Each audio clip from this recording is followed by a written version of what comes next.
Okay, welcome, folks. Good to be with you. I realize I think I need to meditate, which is maybe fortunate timing, maybe not. But here we go. So settle in, get cozy,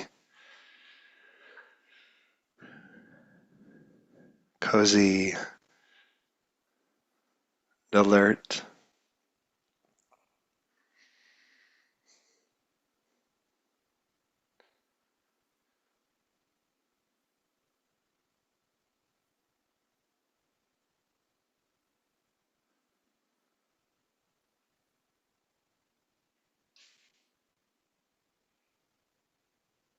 Just try as best you can to recall all the moments of willingness, all the moments which you've offered your heart up to the Dharma, all the moments of sitting or lying down meditation or walking or retreat or listening to talks or being with Dharma friends.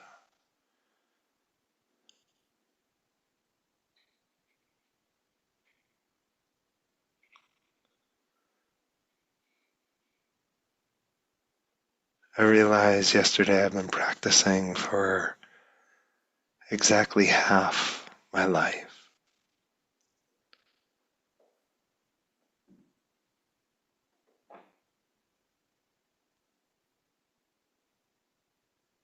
So just as we begin,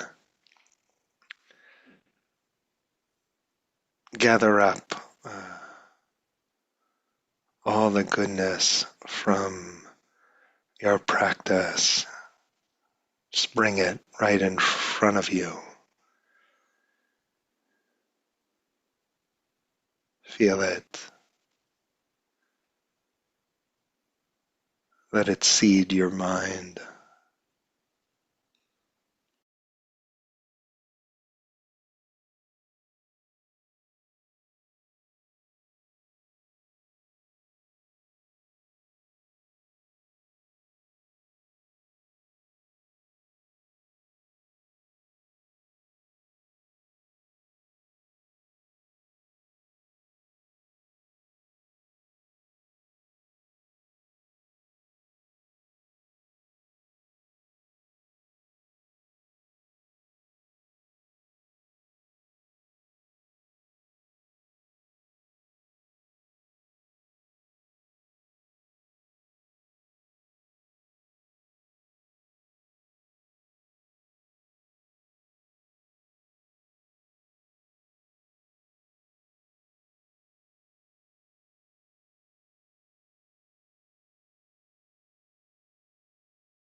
And all those moments of practice, all the moments of pain, of greed and hate, wisdom, love,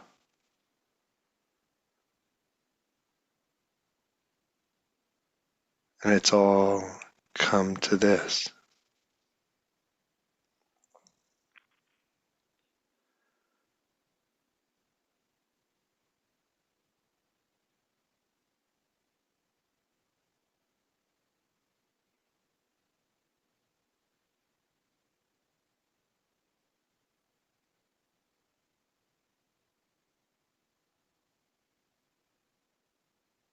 And so, in attending to this moment, we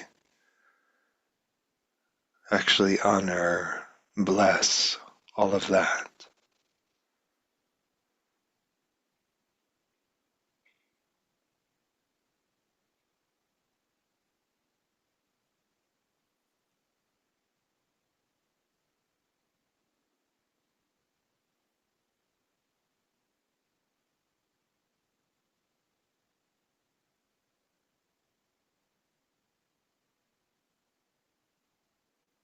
Gently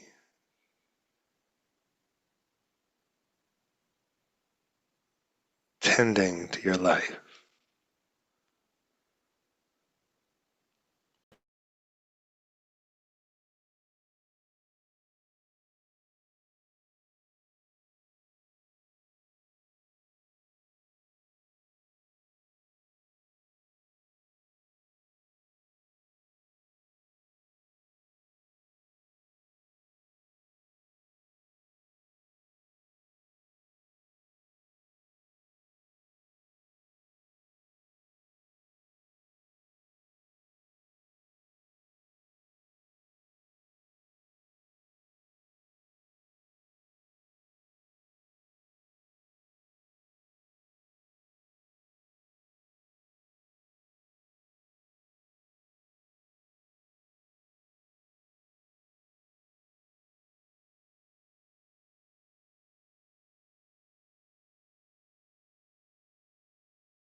And the question, how might it have been otherwise,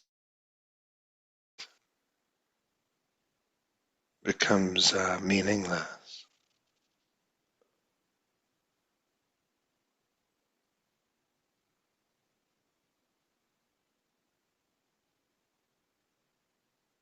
Just this breath,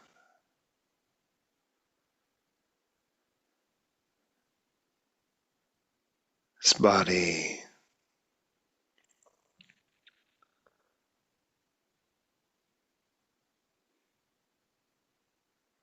our life as it constellates in this moment.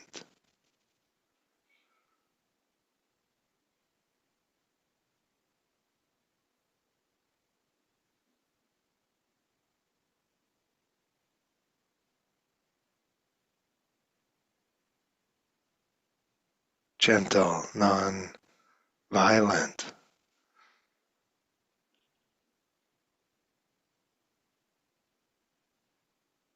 with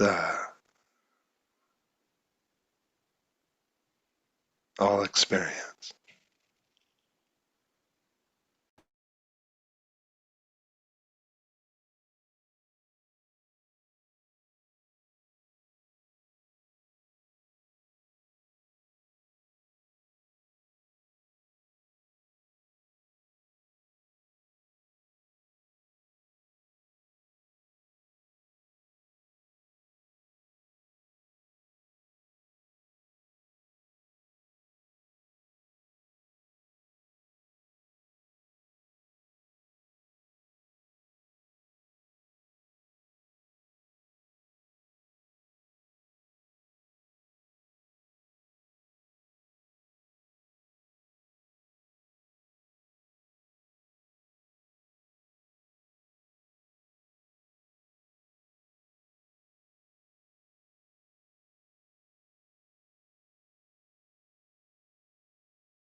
we plot out our pleasure, budget our pleasure as a way of taking the edge off the intensity of the human condition.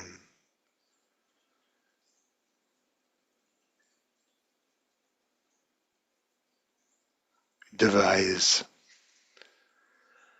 ways out of anicca, uncertainty, game out the contingencies,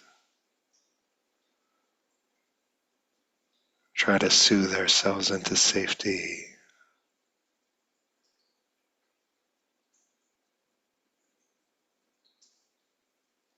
We rehash the past,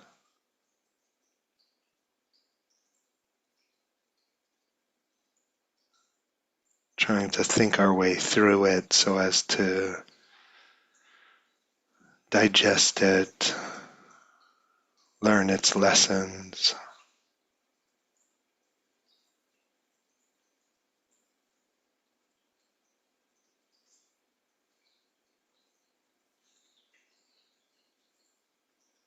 Such innocent movements of mind.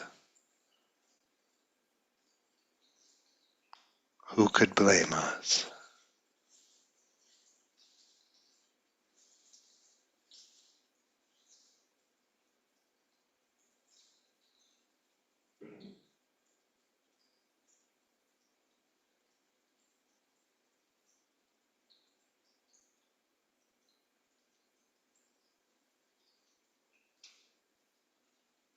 But there's a deeper refuge on offer.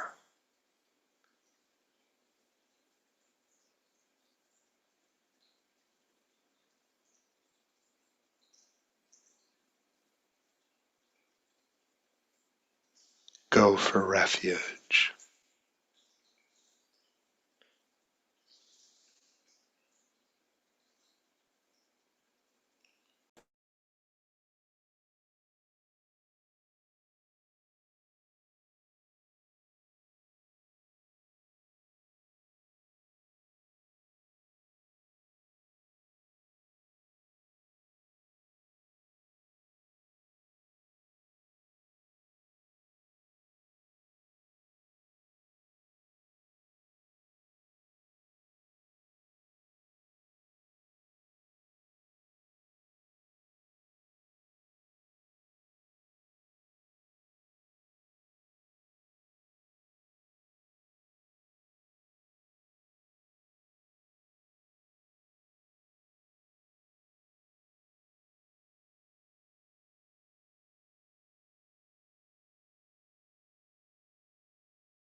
just letting the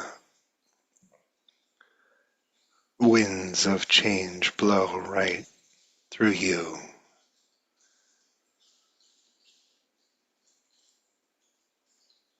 trusting they won't harm you.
Okay, good to sit with you.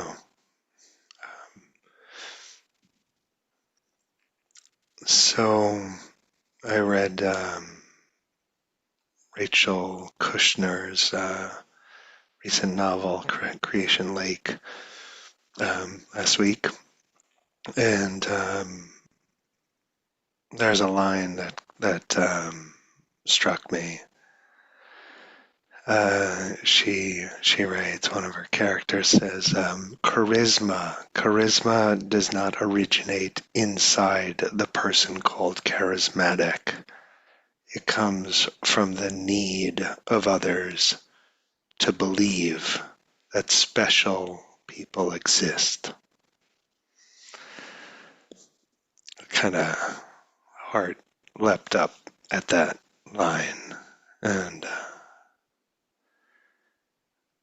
it invites the question in my mind, like, what is my need to believe in special people? Is idealization making of special people, is idealization just a facet of the human mind? And there are certainly people who express particular gifts, certain, we could say, paramis, but special people, that gets us into the realm of projection and idealization and comparison. Special people turns a quality into a person, turns a verb into a noun. So what is it? What is it about our need to believe that special people exist? Where does that come from? And what are the pleasures and also the costs of idealization? And for each of us to consider, like what is your default assumption about yourself, your power, your relative place amongst the special people, whoever they are? And how do you position yourself in relation to specialness? Some people identify with the special ones. I want to be on that team. Some people want to own the special ones. Some people are sexually titillated by specialness. Some people get competitive and want to tear something down. Specialness evokes jealousy in some, self-doubt in others, arrogance in yet others. And in reflecting on it, it struck me like maybe part of the belief in special people comes out of the dynamics of childhood, where our lives depend on the power of others, and we so want a parent or caretaker to be omnipotent, to control, like our safety is contingent on their power. Our safety increases with their power. And the disillusionment and or fear engendered by the realization that this parent, this person, this caretaker, this whatever, not special, very human. This parent, very human. This person doesn't exert much control over the world at all. And then we grow up. But as Adam Phillips once commented, adulthood is not a cure for childhood. And we're kind of left in a way with an unresolved relationship to specialness. And maybe there's some transitional role for idealization, seeing someone as special, but that can't be the last word. And part of Dharma practice is about untangling specialness and goodness. Maybe we say specialness requires a self, and goodness does not.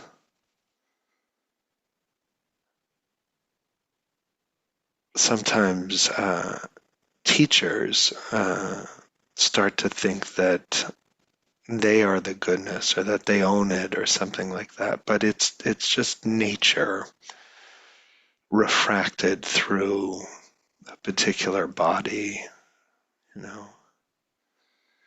And by the way, if you like have some theory that I'm like massively shading Gil and Andrea or something, that's not it. This is just Rachel Kushner got me started, you know. It wasn't like I saw something horrible or, you know, right? So, okay, we start to notice the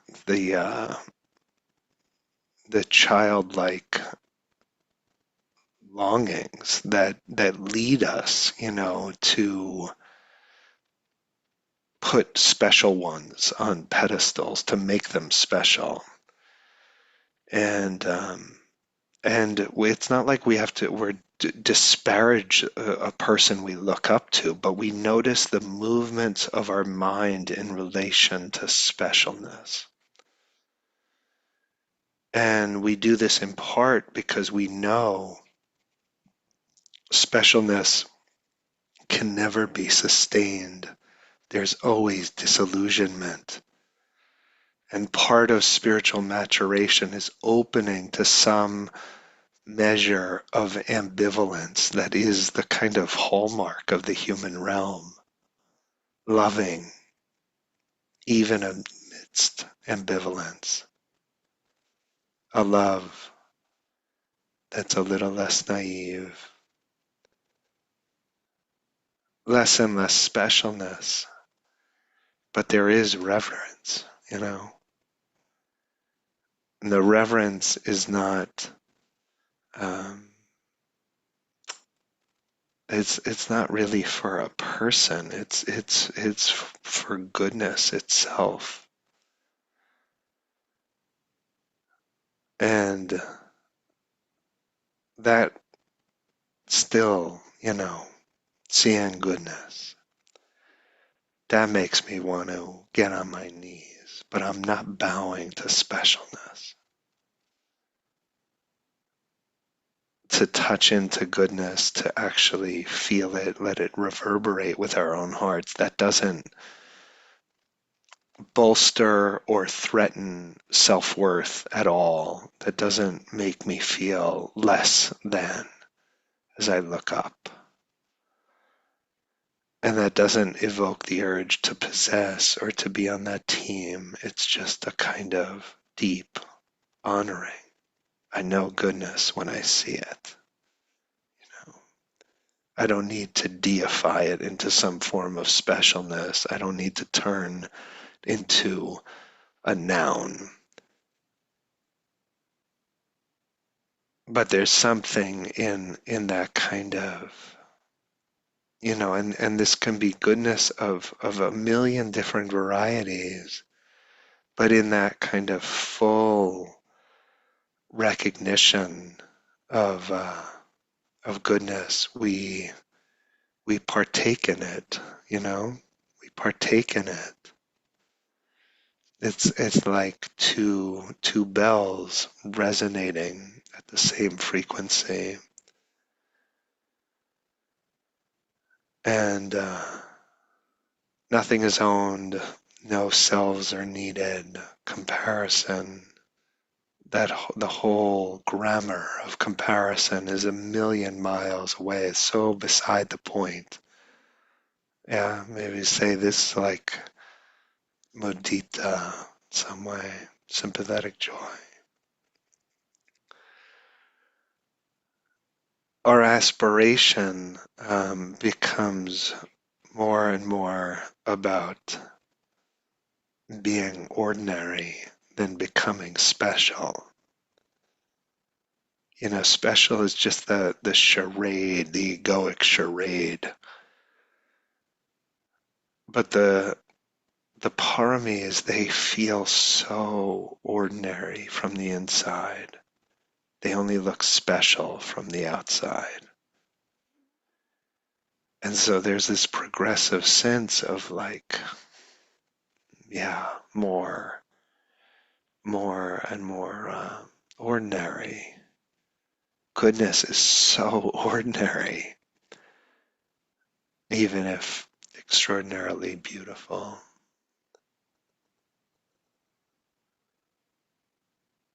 So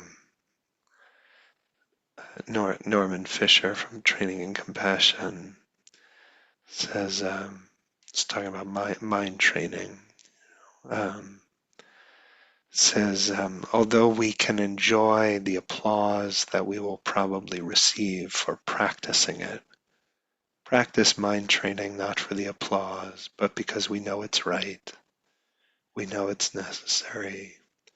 And anyway, there is no choice. When people applaud us for our wonderful achievements, really what they're applauding is not us and not those achievements. They're applauding life. They're applauding goodness. They're applauding their own lives. They're applauding the human capacity to appreciate something wonderful. So it's good when they applaud. Let them applaud. And we will graciously accept it, knowing what their applause really means. So I offer this for consideration, and please pick up whatever is useful, leave the rest behind. Okay? All right, folks. So good to be with you. I'll be here. We'll be back. Certain Wednesdays has encountered a period of regularity. And I'm doing Gil's group actually next week. It's a lot of Bren Silver. It's too much. In my professional opinion, too much Bren Silver. But feel free. Okay, folks. See you next time.